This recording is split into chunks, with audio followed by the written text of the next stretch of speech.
Hey everyone, I'm Anthony Gethers. And I'm Greg Weiss. And we are good dudes with bad hearts. No, literally. Our hearts are broken. I have heart failure. And I have a transplant. We never thought we'd have heart problems. But we do. And they're real. And they suck. And that's why we're here. To talk to you about heart failure, heart attacks, and everything that comes with these conditions. Each week we will bring you an episode featuring guests with heart issues. We're talking about doctors and health professionals. And we're talking about everyday people. Like you and I. Together, we'll share useful information. Providing useful lifestyle tips. And how to prepare heart-healthy meals. We'll tell our stories and hopefully make your hearts better. Welcome to Change of Heart. Hey everybody, what's up? And welcome to our debut show called Change of Heart. I'm your host, Anthony Gethers, and my partner is Greg Weiss. That's right. So welcome everyone. Today we have someone by the name of Joe Mack, who unfortunately is going in for, like everybody else here, we all have bad hearts. So Joe is going in for a TARV on the 21st of September, this coming Thursday, and then we'll interview him afterwards to talk about his experience with that. So Joe, welcome to our show. Welcome, Thank you. Joe. Thank you very much. Okay, so give us a brief history of where you started with heart disease. Okay. Well, I guess it should go back to my father. My father had heart disease, Okay. hardening of the arteries, they used to call it. He had his first heart attack when he was 45, and that was back in, I want to say late 50s, early 60s. Okay. Back then, they really didn't have many treatments for that. Okay. They had started doing the catheterizations, but he was afraid to go. Okay. They were doing bypasses. He was afraid to get the catheterization to see if the bypass would even work. So he had a series of heart attacks over the next 15 years. Oh, wow. The fourth one finally did him in. He didn't die at the heart attack. He probably died 2-3 weeks later. He just never got his strength back. Oh, wow. And he was only 59 years old when he died. So he was young. Oh, wow. Yeah, so it was always on my mind. My father's got the heart condition. Am I going to get it? What am I going to have? Okay. So I tried to stay healthy. I used to run until I blew my knee out. I couldn't do that anymore. Okay. Quit smoking. Diet's a problem. I like to eat. I like good food. So I think We all do. We all eat. Yeah, I we could all probably stand to lose some weight, but I'm right around 200, which isn't too bad. Okay. So most of my ahead. life, when I go to the doctor for a checkup or whatever, they'd say, "You got a heart murmur." I go, "Yeah, okay." And I guess it was congenital because I was fairly young when they first told me about it in my 20s, Okay. and they never said any more about it. But every time I'd go to the doctor, I'd have to hear, "Hey, you got a murmur," and I go, Wow. "Yeah, okay. What are we going to do? Nothing. Okay." So this continued every time I'd see whatever doctor, he would tell me you got a murmur. So my regular doctor, who I see, for my statins and all that stuff, I go see him for blood work regularly. So this one day he goes, "You got a murmur." And it was funny because he's the one that had always been telling me. And I go, "Yeah, I know." He goes, "No, you need a echocardiogram right now." Okay. I go, "Well, I'll get one." He goes, "No, I mean right now." Because I guess they had a person coming in the office that day to give them. Okay. So they gave me one, and he goes, "Yep, you got aortic stenosis." And I go, "What aortic stenosis? What's that?" What's that? Well, so it's a bad valve in my aorta, and he says, "Go to your cardiologist and let him see what he says." Okay. So I went to a cardiologist, another echocardiogram. He says, "Okay, you've got aortic stenosis, but it's a mild form. It's in the mild stages." Okay. He goes, "We'll just keep watching." And now this was 6 years ago. Oh, wow. Once a year, I'd go back, another echocardiogram. Nothing's changed. Never had symptoms, anything. So he said nothing's changed. What's that? You didn't get worse, or you didn't get better? You just At that point, for the first 5 years, no change at all. My echoes didn't change. I never got symptoms. Medications. You were on medications. No medication. Okay. No Interesting. No medication. I'm on statins, but that was it. Okay. Nothing to do with the murmur. That's cholesterol. So let's see. Yeah, so about 6 months ago, the results changed from the echocardiogram. I moved from mild to severe. Oh, wow. Okay. And coincidentally, and there's no, wait a minute. mild to there's a critical, which is beyond severe, which I thank God didn't get to. Okay. But what happened was, it was coincidentally, once I was diagnosed in the severe category, all of a sudden the symptoms started. I started getting short of breath, and if whatever I was doing that maybe We all know that. Yep. Yeah, we've all been there. I'd get the chest pains. Okay. So when I told him that, he goes, "Well, then it's time for the valve." Then he wanted to send me to Vassar. I didn't want to go to Vassar. I wanted to go to New York. We're going to go to New York Presbyterian. So he. And why did you not like Vassar? Bad stories that I've heard about results in the procedure there. I don't want to name any names or go into it, but yeah, we're gonna avoid a lot of names if it's all possible. Yes. But I knew if I go to New York Presbyterian, I'm with the best of the best. So let's do that. So my doctor gave me the name of this Dr. Kodali, who I guess is the head of the department in New York Presbyterian that does the valves. Okay. Set up a consultation with him. Went in to see him. Then we started doing the testing. Let's see what I have to do. I had to get a CAT scan, my entire upper body. They wanted to see how big my arteries were to see if they could do a TAVR. Got it. Luckily, they were wide open, no problem. Let's see, what else did they give me? In the process, I needed a catheterization to measure, I don't know what. Everything. In the That's a cardio catheterization? Excuse me? Cardio catheterization? Yes. Okay. So when they did that, they found I had a 70% blockage in one of my arteries. Whoa. So they threw a stent in while we're here, let's put a stent. That's when they do it. Was it in your wrist or somewhere else? They did it through my wrist, yeah. Okay, you got lucky. I did. So that wait. Before we continue, Greg, I want you to add on to that. Like, why did he get lucky? Catheterizations can enter at certain points in your body. Generally, it's through the groin. Sometimes, if you're capable and you're able to go in through the wrist. After my transplant, I had catheterizations through my neck. Wow. And that couldn't have been comfortable. Well, you get used to it because they do it 18 times in 1 year after a transplant. Oh, God. Okay. All right. And just to proceed, that's when they do stents. When they're doing catheterizations, they're literally going to find out everything. It's a total engine check. Right. Wow. Right. Jill, we continue. Sorry about that. Okay. Yeah. So for the catheterization, I went through my wrist. Never talked about going through the groin. Although if I jump ahead a little bit for the TAVR, they are. Oh yeah. And it makes a lot of sense because when you look at the anatomy, they go in through that artery and it's a straight shot right up through your chest, right to the aorta. Wow. So let's see what else. I got the catheterization, got the CAT scans, X-rays. One thing I found out. Can I ask you, what did they explain to you about the TAVR and why not other treatments? I don't know. I'm guessing it wasn't that right off the bat they said we're going to do the TAVR. They said if you're a candidate, we'll do the TAVR. So I had to do all the testing and whatnot. So it turns out I was a candidate. Was it the valve itself? Is there part of the valve? I've heard all different types of valve replacement repair procedures. As far as I know, it's the valve itself. The valve itself. Yeah.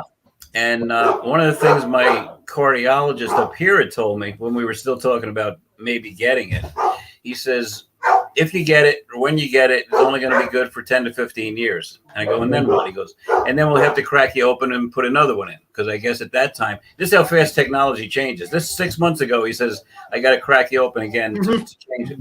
Now they're telling me, because of my anatomy, they can put one in big enough that if that goes bad, they can put another one in right on top of it. Same way, up through the artery. It's really incredible. I like to crack you open like a walnut. Yeah. yeah. Crack you open in 6 months, and they'll give you another one. Yep. Let's do it again. Do it again. Well, do it again.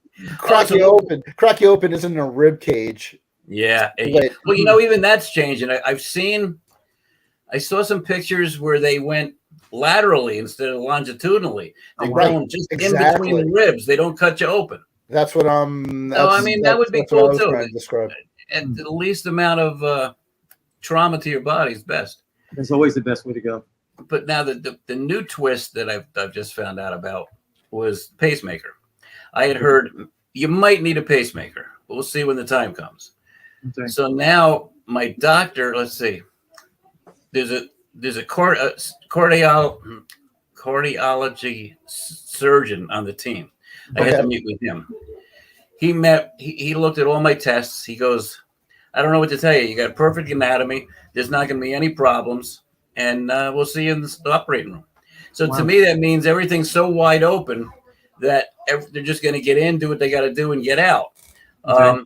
This thing with the pacemaker, I found out, because everything's so close to the electrical system of the heart, if they bump it or whatever, you need a pacemaker.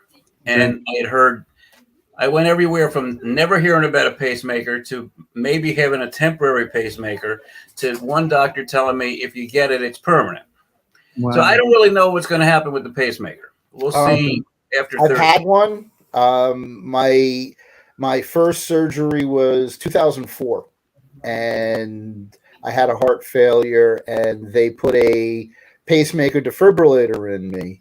The good news is it takes 10 minutes. How do they do it? How do they put it in?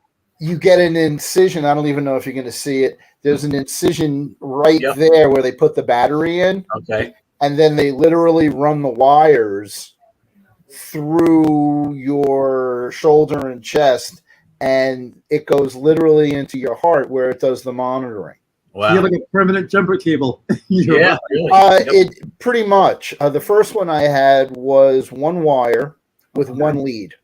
And you want to talk about how technology changes. When I had the battery replaced, that was one surgery. 3 years later was a wire replacement. And everything had grown over the wire. This is literally.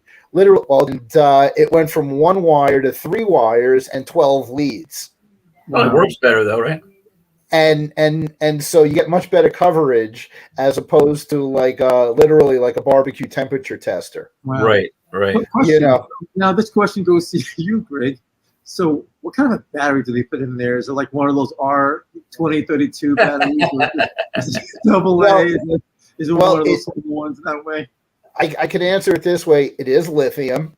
Okay, so it's lithium battery. It's probably 2 inches round and maybe a half inch thick. Big. And they're going to stick it in a spot that you're going to feel it, but after a couple of weeks, you're not going to know it's there. Yeah, you're not going to know it's there. And they calibrate you. While you're asleep, and when I asked how long does it take to put in a pacemaker, what's the surgery? 10 minutes. You're out for 10 minutes. So I don't know whether they'll do it as part of the TAVR or will they wait till the next day to stick it in? I wouldn't know exactly, but I would think if you're under, they're going to do it. That's another thing. It's not general anesthesia. They give me Michael Jackson juice. I'm only out for like 45 minutes. Then I wouldn't know. I'd ask. Oh, yeah. I'll definitely. This show is not about definitive medical advice. And what we're really trying to go after is your perspective, your feelings, your history, how you got here, where you're going. And one of the things that we've been trying to advocate, you already have, you're the prime example. You wanted to know because of your father. Yes. What's going to happen to you? And you got on your case early and you started finding out about all the instances that he suffered through that you didn't necessarily want to go through and prevent. Yep. And that's what it is. What the change of heart means is everything that leads up to your incident. Yeah. And then what happens afterwards and how you get a new lease on life. Yeah. Well, like I said, I didn't have any symptoms at all until about 6 months ago. And then they weren't serious. I mean, it was only if I was like really pushing it, going up an incline, I'd get out of breath and get the chest pains. That's starting to slowly increase where I won't say I get them every time I go out and do something, but I'm much more aware of the fact that I'm getting out of breath sooner than I used to in the last 6 months. So it's good that this is happening this week, because I don't know how much longer I'm going to last like this. Well, wait. Sorry, Greg. no, Joe, go ahead. How old are you? 71, 72. Get out of here. You look great, by the way. You look great for 71. Thank you. You know why? Because you're a photographer. You're in the creative field. There you go. Yeah, And that's they tell me I can't lift anything beyond 10 pounds. My camera's not 10 pounds, and I carry it every day. Never have a problem. Okay. One of the things you had spoken about was how you felt fine, and then you had the symptoms coming on. Right. And this may be a repetitive theme, and we end up telling our own stories a bunch of times. But Anthony and I are both bass players, and when I'm a drummer too. Oh, dudes! See, we have a rhythm section consortium on our. We're going to talk more. But what I wanted to drive at was when you had no symptoms coming on, and then they came on, and the person I'm going to talk about now is our other co-host, Anthony. And when I saw Anthony, it was right before he left to Europe. And I had made a pick guard for him, and everything's fine. And then 3 weeks later, he comes back and he's telling me he's not feeling so well. And 10 days after that, he's telling me he's checking into an ER. Wow. And he had put on close to 40 pounds of fluid. Water weight. Yeah, that's not good. And it's kind of like what spawned the purpose of this program. Mm-hmm. We were talking about music. When him and I talk, it can go on for hours on 10 different subjects. Sure. And when it started to become about heart disease, he was the newbie, and I don't want to say the Jimi Hendrix of heart disease, but one day you'll hear my story, and I've had a bunch of procedures over a bunch of years, and 2.5 years out on a transplant now. Wow. But what we're hearing is the common theme of I felt great, I felt great, I felt great. Now I got symptoms.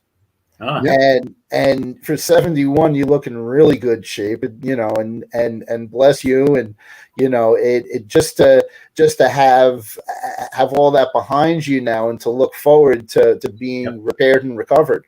Yeah. It was bugging me the most. Like, we just had a storm a week ago. You know that storm, everybody, wind and rain. Oh, yeah. And a bunch of trees big branches down in my backyard. Something wiped out part of my fence. I can't go out and clean it up, and it's driving me crazy. Mm-hmm. Shit like that. Is that because of how you feel? Yeah, because I know ahead of time. As soon as I pick up the chainsaw and start working it, I'm going to be out of breath and chest pains. So I got to let it wait until I'm well healed from this procedure, and then I'll go clean it up. Mm-hmm. Okay. I was in construction my whole life too, so to not be active, it's killing me. These are the things that happen, and one of the issues that has come up, because we're learning new things from talking to all different people, and it's about male pride, and it's about knowing that you can be able to do things, and whether it's going to be shoveling snow. Right. Or it's going to be lifting groceries, or walking up a hill. That's the worst. Something affects you that it's going to change your outlook from where you've been the first decades of your life. Yeah, so I'm a photographer. I do music photography and I do real estate. And music photography is not a problem because it's flat level surfaces. I'm walking around shooting everybody. Mm-hmm. With the real estate, you never know when you're going to come to a house. You got to walk down a hill to the backyard, then you got to walk up the hill to come back. Mm-hmm. And every time I get out of breath, and sometimes the chest pains start too. So I got to take it real easy. Okay. Are you taking aspirins? Are you taking over-the-counters? I'm on Plavix since and they had me on a baby aspirin. Okay. That's good. Yeah, no, I've been on both. Yeah. I don't know if I'll have to go on anything else after the procedure, but probably just what I'm already doing. They'll let you know. I'm I don't, sure. I don't want to tell you I've been up and down the medical vocabulary at this point because of all the transplant medications. But before that, I had the heart pump with the medications, and before that, I had heart failure medications. Right. So it's good to see you're at where you're at, and we want to wish you the best of luck, and can't wait to hear you and see you again. And thank you very much, Anthony. Anything else you want to add? Well, actually, I want to ask you in reference to your jobs, because you have, you're a photographer, obviously, and you're also in real estate. Are there any stress-related factors of the job that might contribute to it? You mentioned, obviously, with real estate, going up, depending on the house, the property, going up and down hills, you might have out of risk. Now, let's say you're shooting a job. You're shooting the only stressful situations, and it's physically stressful, not mentally stressful. It's, and it's strange. Almost everybody's house has a set of steps. I can go up steps, no problem at all. It doesn't make me out of breath. It doesn't give me chest pains. But as soon as I go outside and walk around the house and have to walk up a hill to come back, that's when it starts.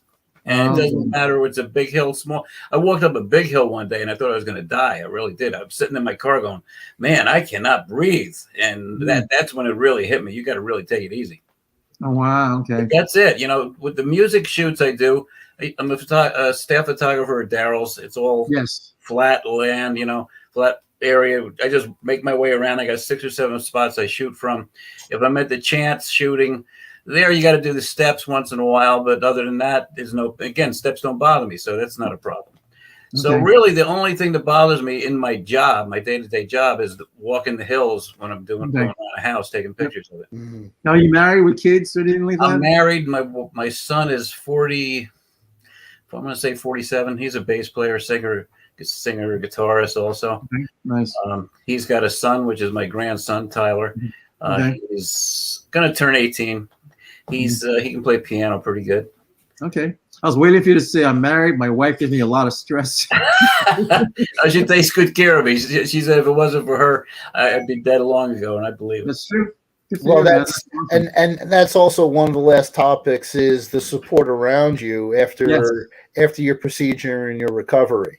Yeah, even before, she won't let me take the garbage out. She won't let me lift anything. Groceries, she takes the groceries in because she doesn't want me to carry it. So she does. Yeah, no, it's life saving.